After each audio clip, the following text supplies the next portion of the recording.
falando aí dessa prova oral do MP da Bahia, nós temos um panorama aí para os próximos passos da banca examinadora. A banca examinadora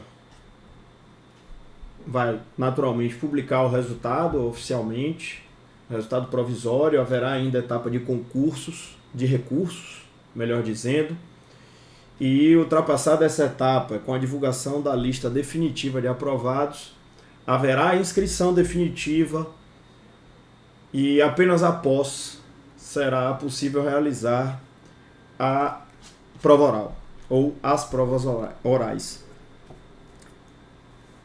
Por essa razão e em razão de informações que nos foram passadas, eu acredito que as provas orais serão iniciadas no mês de janeiro.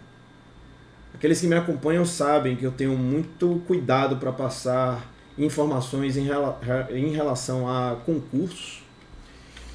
E efetivamente, para eu estar falando isso, é porque eu colhi uma notícia nesse sentido, embora, e eu sempre faço essa ressalva, as coisas podem não acontecer exatamente como as prevejo. Independente disso, a gente precisa trabalhar com o cenário de realização dessa prova em janeiro.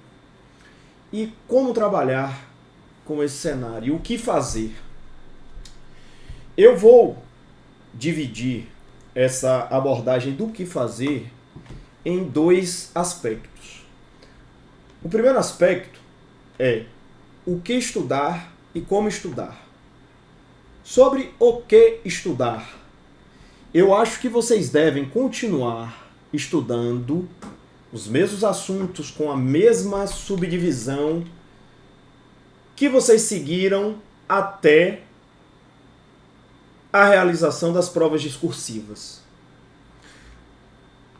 Eu tenho consciência de que nessa etapa do concurso vocês já estão na expectativa de receber os pontos da prova oral.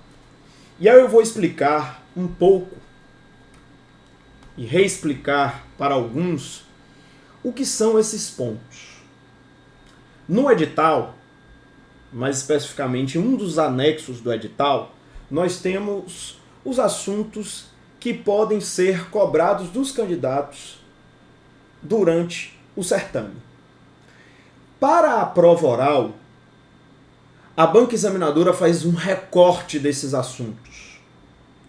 Ela seleciona, ela constrói pontos.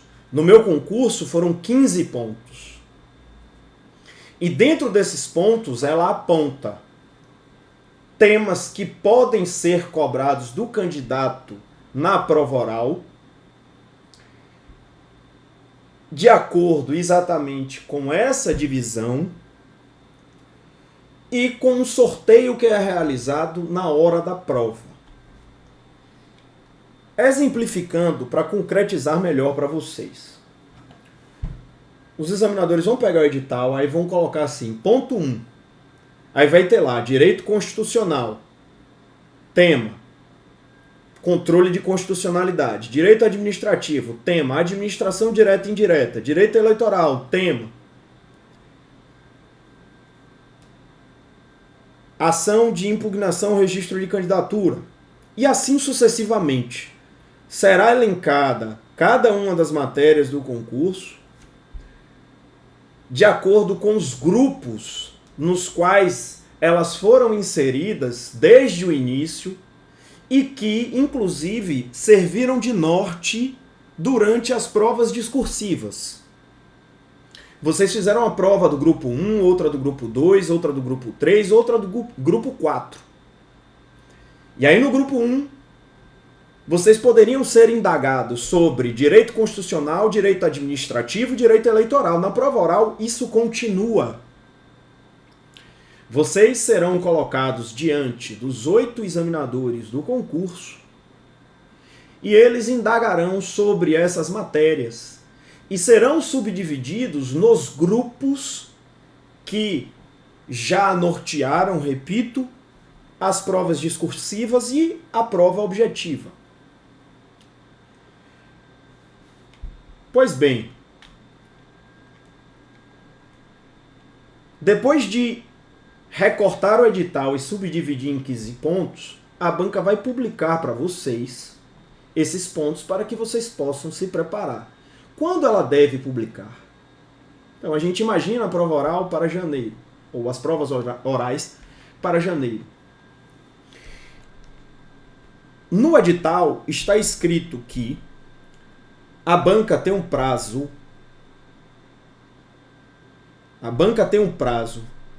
de 10 dias antes da realização das provas orais para publicar esses pontos. Significa que ela vai publicar 10 dias antes? Não.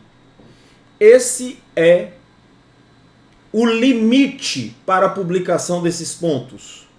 Não pode ser 5 dias antes, não pode ser 6, 7, nem 8. Pelo menos 10 dias úteis anteriores à realização das provas orais.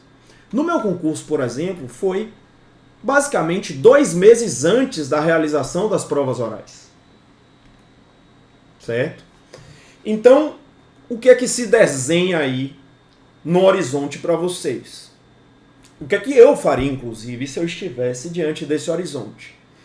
Eu estudaria até a publicação dos pontos, exatamente como vinha estudando, salvo se eu entendesse que tinha uma lacuna muito grave de assunto, que ainda permanecesse essa lacuna, o que é mais difícil quando nós chegamos numa prova oral, existência de lacuna, ou seja, assim, de um vazio de conhecimento sobre determinado tema ou matéria. O que pode acontecer, e é natural que aconteça, é que você não seja tão bom em uma matéria. E, claro, você pode investir mais tempo nessa matéria.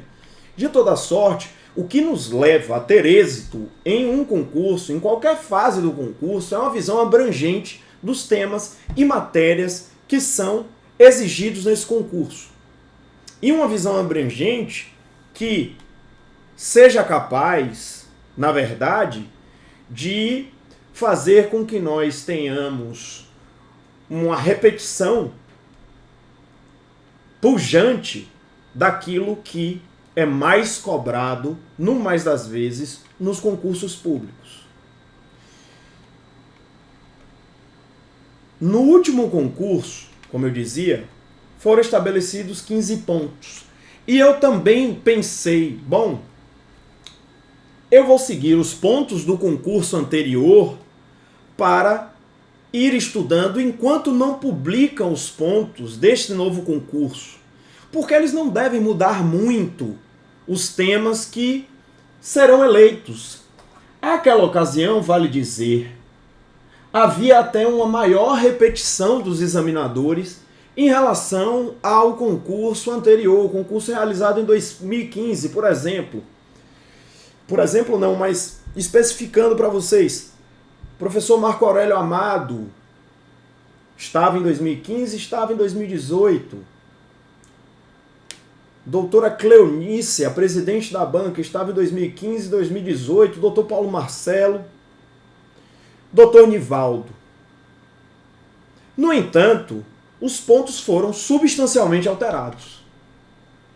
Por sorte, essa alteração, como eu dizia, ou a publicação dos pontos que cairiam na prova oral, aconteceu 2 meses antes e permitiu a preparação sem que o erro em levar em consideração apenas os pontos do concurso anterior gerasse qualquer prejuízo.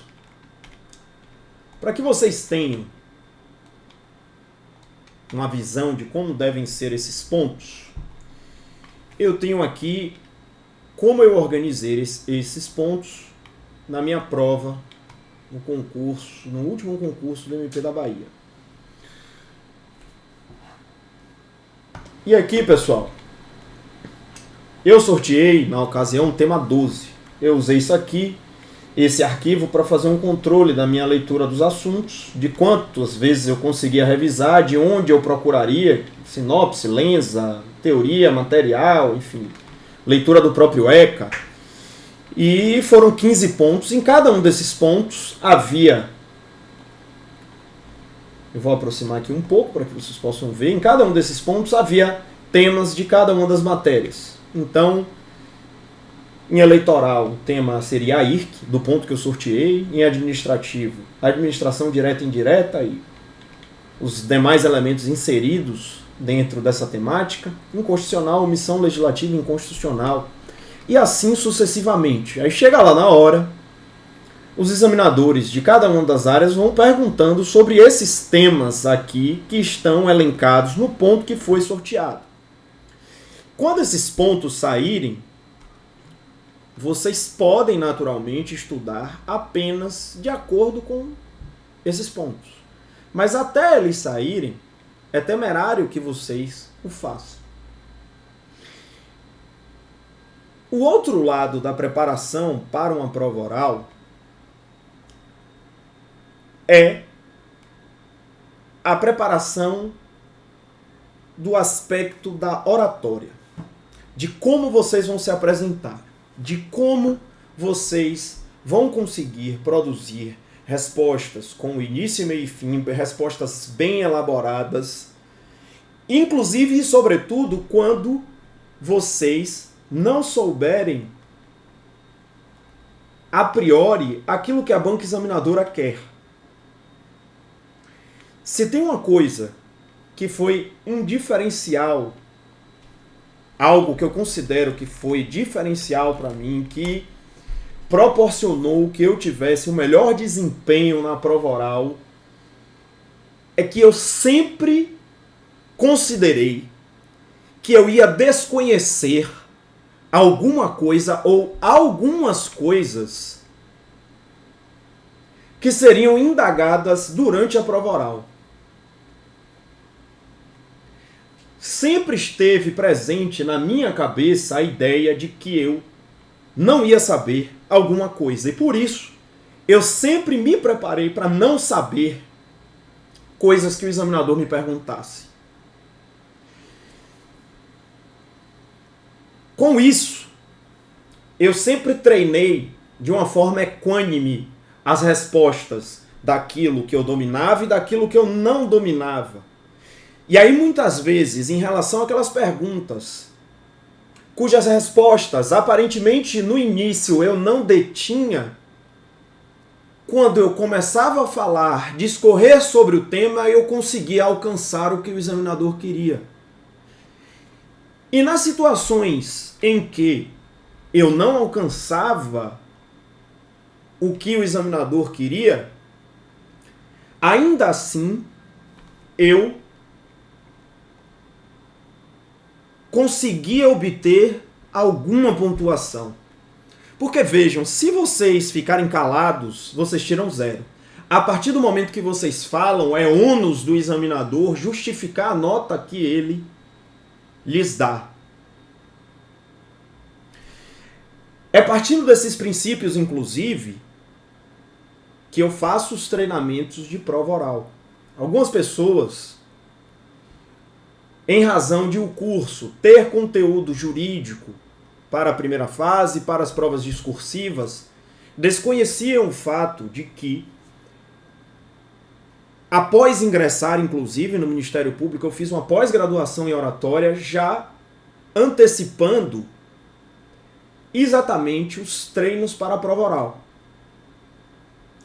para trazer esse aprofundamento nos pontos necessários para fazer esse treinamento que, como eu disse, é fundamental para um bom desempenho na prova oral, é claro, jungido com a revisão dos assuntos. É por essa razão que o foco dos cursos que eu disponibilizo agora é a oratória. Esses cursos terão alguns materiais sobre conteúdo? Terão. São materiais bônus, materiais extras, coisas que eu reputo interessantes para que vocês, na verdade, façam pequenos acréscimos na preparação que veio sendo feita até agora. Ninguém tem que trocar o material agora. Ninguém tem que aprofundar em uma matéria porque um dado examinador aprofunda naquela matéria. Primeiro porque muito dificilmente você vai saber tanto quanto o examinador. Você estará correndo grande risco para eventualmente ganhar uma ou outra questão. Porque a maior parte das questões que é formulada durante a prova oral é abrangente, é genérica, conceitual, listagem de características, listagem de princípios. Como é que eu sei disso? Eu tenho um arcabouço de questões de prova oral, de Ministério Público, de banca própria e, sobretudo, do concurso do Ministério Público do Estado da Bahia. E os simulados que são feitos partem exatamente desses questionamentos, tanto para que vocês comecem a adquirir uma certa segurança de que não vão encontrar uma grande tragédia lá, e isso a gente só consegue com questões ou da própria banca, ou quando a gente mostra que as questões são semelhantes à banca.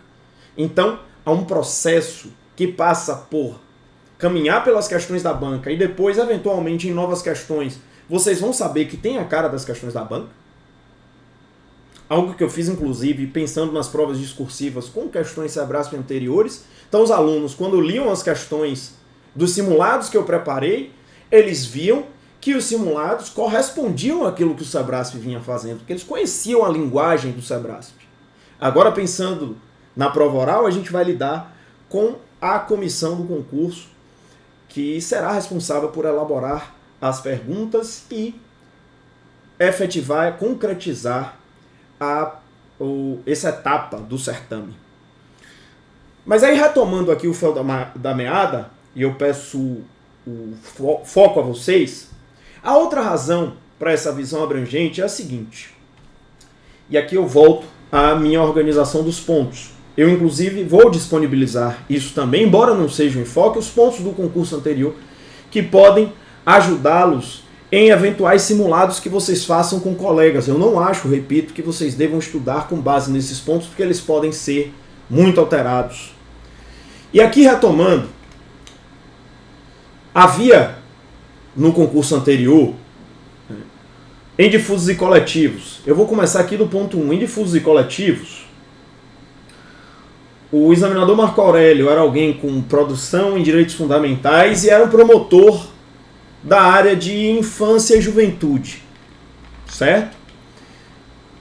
A promotora Aline Arcângelo tinha uma atuação conhecida na área de direito ambiental e, sobretudo, na área de proteção à Mata Atlântica. Ela é coordenadora de uma regional ambiental aqui no sul da Bahia. Mas nos pontos do concurso, a gente vai ver aqui ponto 1, tema de difusos e de legislação do MP. Isso aqui, essas são as matérias do grupo 4 do concurso. A gente começa aqui com ação civil pública, depois vai para a infância. Aí depois a gente tem generalidades, a gente está falando aqui da atuação extrajudicial do MP, infância. Temas pontos 1 e 2. Tema ponto 3, a gente tem mais uma vez aqui o que eles chamam de generalidades, e aí está inquérito civil e infância. Vejam, nos 3 primeiros pontos a gente ainda não teve direito ambiental. E onde é que eu quero chegar com isso? Com isso eu quero mostrar a vocês que o fato de um examinador ter uma adesão a certa matéria, de ele ter uma aproximação com a matéria, de ele ter uma certa produção sobre um determinado tema ou matéria, não significa que serão cobradas coisas da matéria que ele gosta, da matéria sobre a qual ele produziu. O que é que a gente conclui disso? Que a revisão continua a mesma, o estudo continua o mesmo. Você vai trazer alguns elementos pontuais sobre essas matérias de predileção para, claro, fazer o que eu chamo de diminuir o fator sorte. Por que diminuir o fator sorte? Porque o fator sorte sempre existirá. E aqui, preste atenção aqui, eu já trago mais um elemento que eu considero fundamental nessa etapa. E eu dizia, eu sempre me preparei para não saber. Vocês precisam obter os instrumentos de oratória o mais cedo possível para que vocês treinem esses instrumentos até a prova. Vocês não precisam estar prontos para fazer os simulados. Algumas pessoas dizem, eu não me sinto pronto, eu preciso estudar mais, mas não é essa a questão. Você trabalha num curso de prova oral e, sobretudo, com enfoque na oratória para incrementar outras habilidades. A revisão está sendo feita em paralelo. Há uma bifurcação. E por que eu estou dizendo isso? As pessoas falam, mas eu preciso me preparar mais, eu preciso ler mais. E no último concurso, hoje eu conversava até com a candidata e eu falei disso. Eu acho que todos nós aqui estudamos princípios penais. Ninguém chega numa prova oral de Ministério Público sem ter estudado princípios penais. Eu diria até que é um tema trivial. Quantos de vocês poderiam responder se nas cartas de Leon está presente o princípio da legalidade? Certamente pode responder essa pergunta quem já teve acesso a uma ou mais perguntas do concurso do Ministério Público do Estado da Bahia anterior, porque isso foi cobrado. E onde é que eu quero chegar com isso? O ponto a que eu quero chegar é, por mais que vocês leiam, se preparem, sempre haverá um fator sorte, sempre haverá a possibilidade de você ser surpreendido, porque você não lerá tudo o que há para ser lido no direito, e mesmo que você lesse, você não ia lembrar de tudo. E por saber isso, é que, primeiro, eu nunca fugi de simulado, eu não precisava saber, ter revisado tudo do concurso, ter revisado todos os pontos para fazer simulado, porque o meu objetivo com o simulado era automatizar as estratégias de apresentação que eu tinha formulado. Então, eu fiz cursos de oratória na época, vários. E a partir daí, em todo simulado, eu tentava melhorar naqueles aspectos que eu tinha colhido naqueles cursos. E a revisão corria em paralelo. É claro que eu queria saber tudo, mas eu sabia que, certamente, isso não aconteceria. Então eu não corria dos simulados. Eu acho um erro isso, correr de um curso ou correr de um simulado porque você acha que precisa se preparar mais. Esse medo só vai crescer, certo? A segunda coisa é que eu reitero isso, imaginava que não ia saber alguma coisa. Por mais que eu estudasse. E eu continuava estudando e estudando muito para diminuir o fator sorte. Mas eu sabia que ele existiria.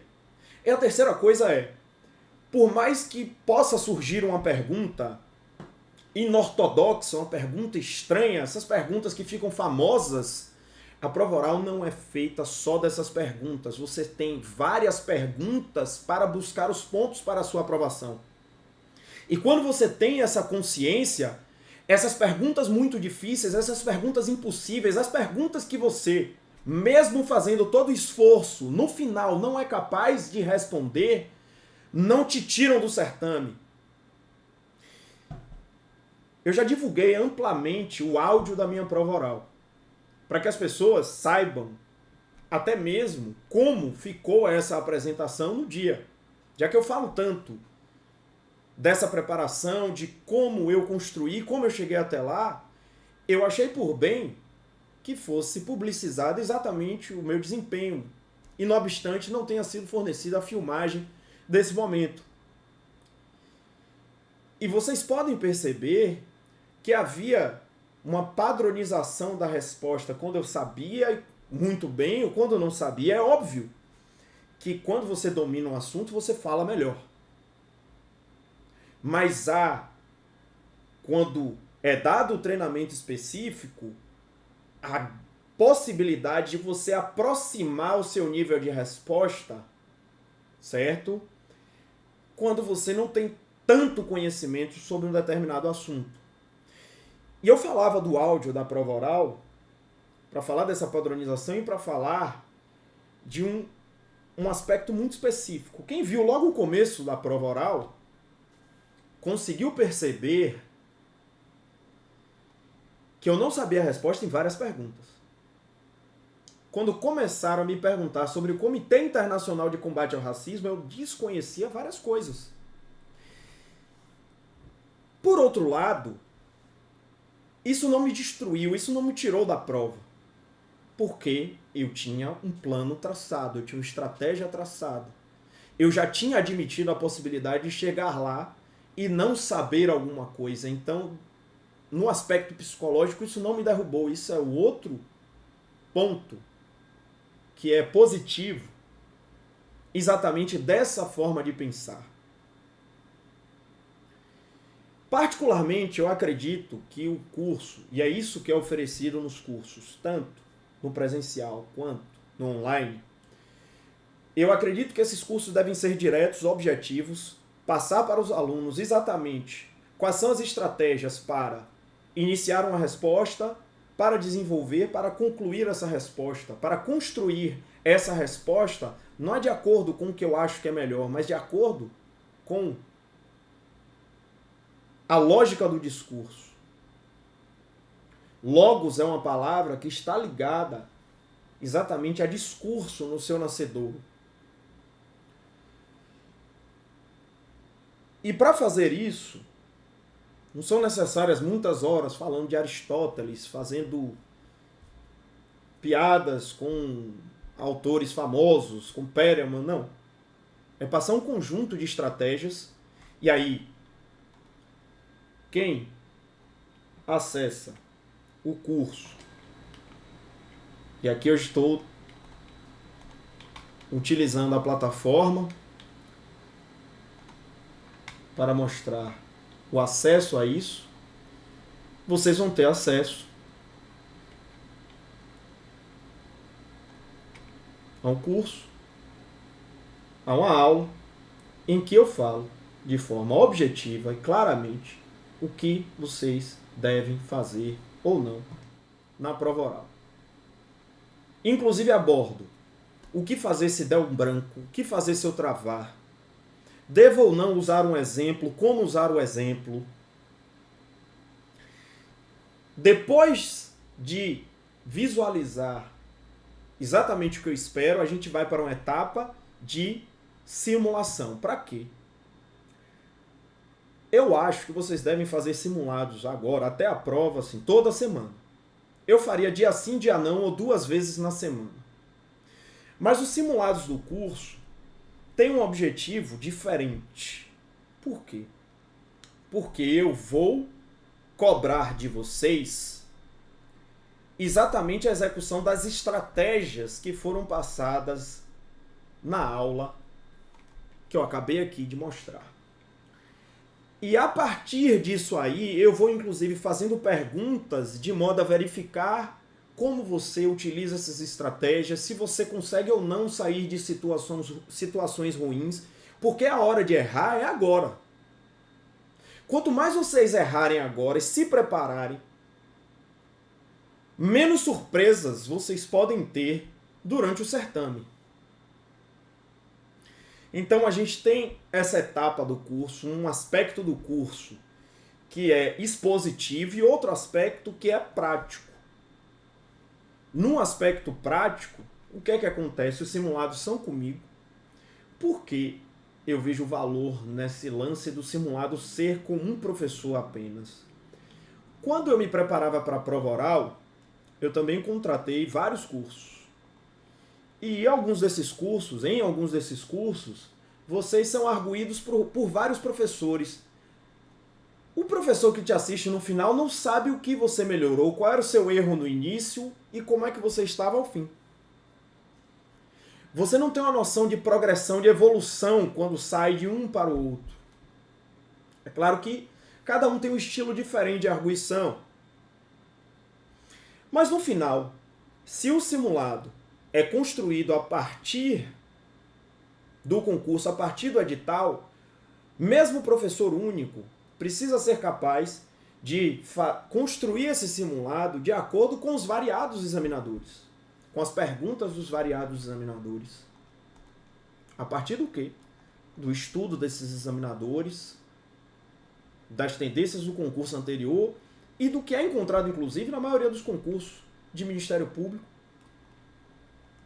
um dos elementos que eu abordo no curso é exatamente uma certa padronização entre as perguntas. Como essas perguntas são semelhantes ou não. E aí a gente tem duas formas de preparar.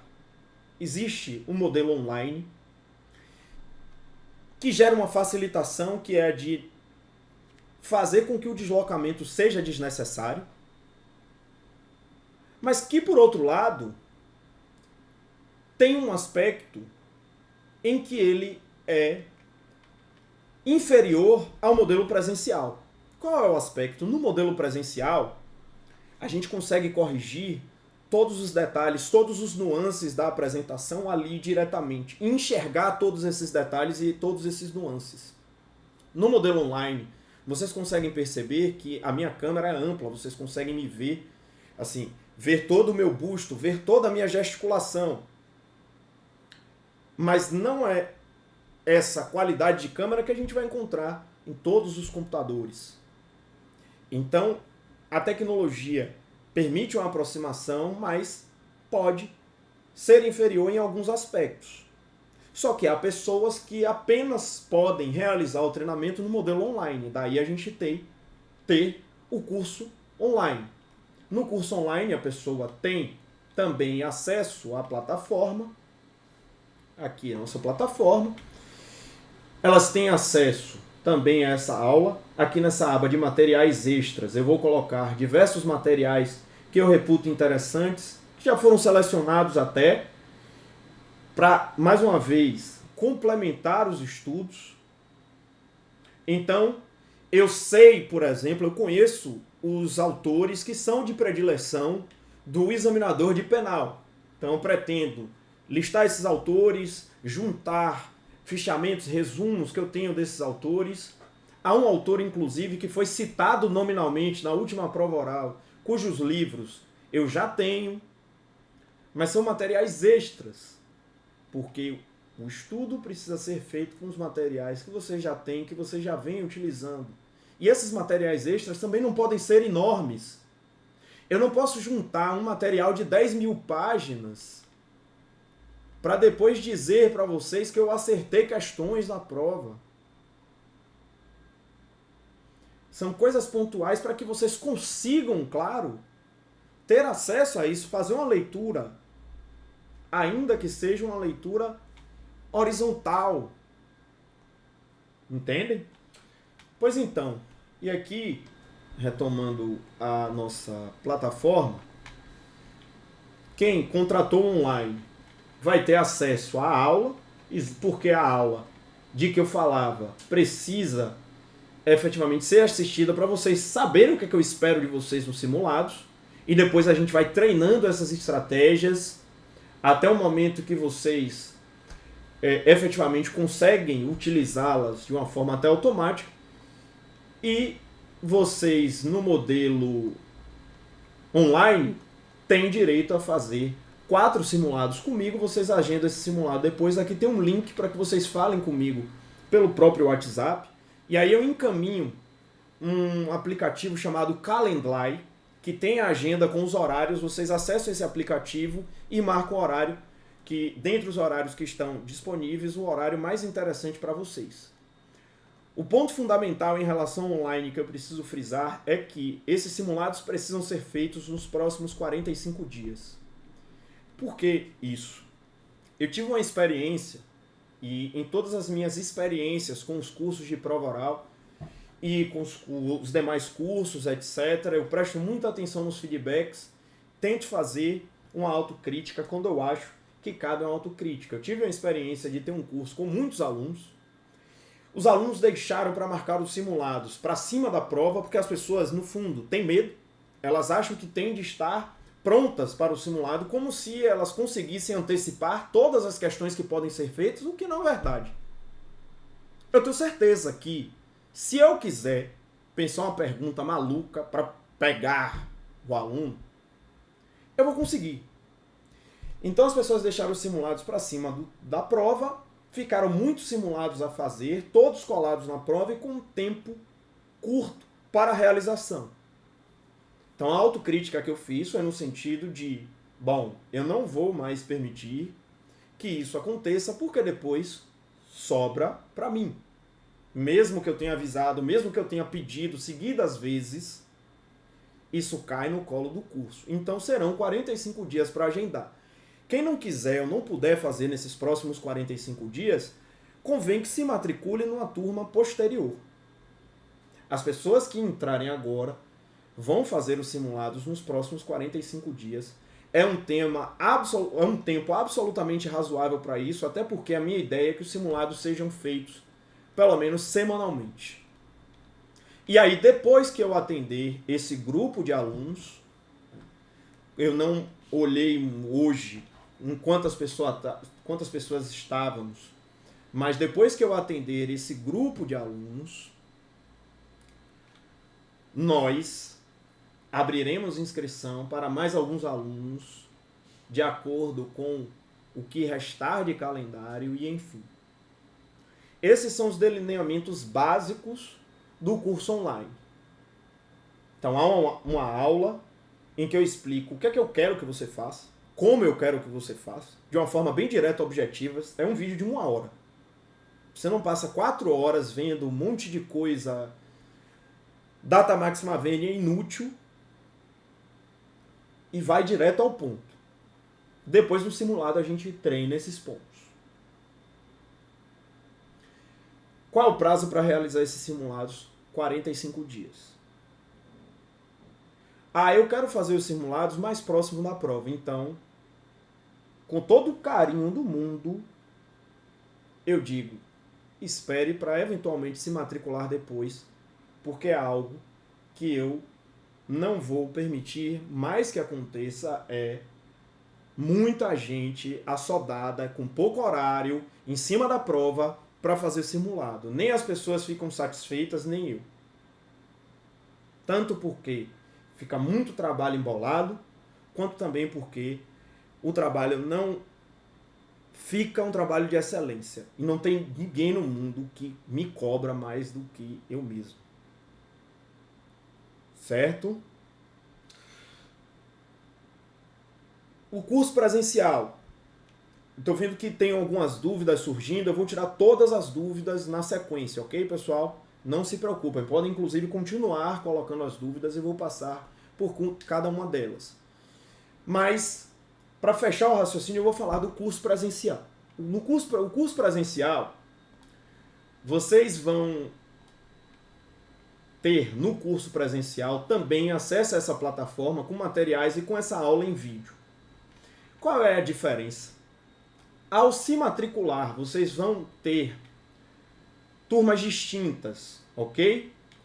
Turma 1, cuja realização já será no próximo final de semana, entre os dias 27 e 29. Turma 2, cuja realização será dos dias 3 a 5. Turma 3, cuja realização será dos dias 10 a 12. Aí nós temos um intervalo em que eu vou fazer uma viagem. Durante essa viagem eu farei simulados da turma online, mas naturalmente eu não poderei fazer curso presencial. De sorte que a gente retorna com a turma 4, de 8 a 10 de dezembro. Por fim, a última turma que eu previ a priori é a turma 5, que tem datas, está datada para os dias 15 a 17 de dezembro e vai acontecer na cidade de São Paulo.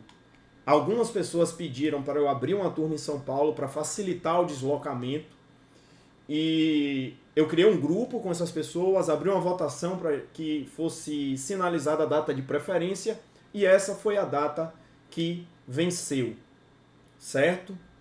Pois bem, no curso presencial nós temos limite de vagas também. O curso presencial não é um curso de revisão de conteúdo jurídico, porque ninguém vai fazer revisão de conteúdo jurídico que preste um final de semana para uma prova oral. A verdade é essa. Vocês que estão aí na ponta do casco, estão afiados, saíram agora de provas discursivas difíceis, talvez estejam aprovados até em outros concursos. Vocês conseguem revisar tudo em um final de semana? Não conseguem. A verdade é essa. E o que é que a gente faz nesse final de semana? A gente faz uma imersão, de fato, num aspecto da apresentação, da oratória, com vários simulados, e eu vou corrigindo com vocês, de imediato, pontos que eu acho interessante corrigir. E a capacidade de correção nesse modelo é muito maior. É absurdamente maior.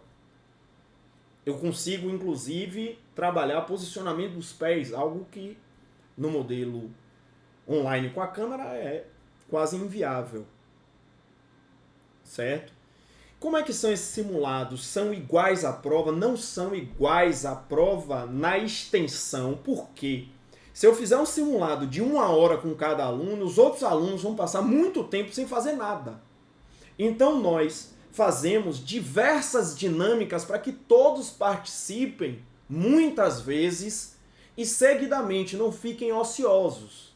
A gente diminui, então, o tempo de questionamento, mas o modelo das perguntas é igual. O que a gente exige na apresentação é igual. A gente só não faz 1h40 de pergunta com cada aluno. Por quê?